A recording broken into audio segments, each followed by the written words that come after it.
ಈತ ದಿಸಾಲು ಬರ್ತಾನ, ಎರಡೆರಡು ಇಟಂಗಳಿ ಹೋಯ್ತಾನ್ಲೇ. ನಮ್ಮಂತ ಕೂಡ ದಿನ ಬರ್ತಾನ, ಎರಡೆರಡು ಚೀಲ ಉಸುಗು ಒಯ್ಯ ಕುಂತಾನ. ಏನ್ ಮಾಡ್ತಾನ ನೋಡನ್ ಬಾ. ಹೋಗನ್ ಬಾ.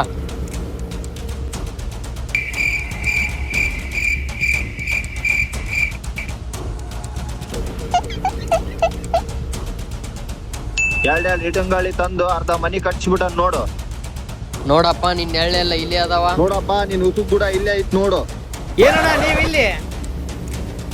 ಎರಡೆರಡು ಇಟಂಗಳಿ ಎರಡೆರಡು ಉಸುಗ್ ಚೀಲ ಹಿಡ್ಕೊಂಡ್ ಬಂದು ಅರ್ಧ ಮನಿನೇ ಕಟ್ಸಿಬಿಟ್ಟೆ. ಏನ್ ಮಾಡ್ತೀಯಣ್ಣ, ಬಡು ಪಕ್ಷ ಅಲ್ಲ, ಹಂಗಾಗಿ ಮಳೆ ಬೇರೆ ಬರ್ತಿತ್ತಲ್ಲ, ತಗಡ ಹಾಕ್ಸ್ಕೊಳಣ ಅಂತ ತಂದೆ.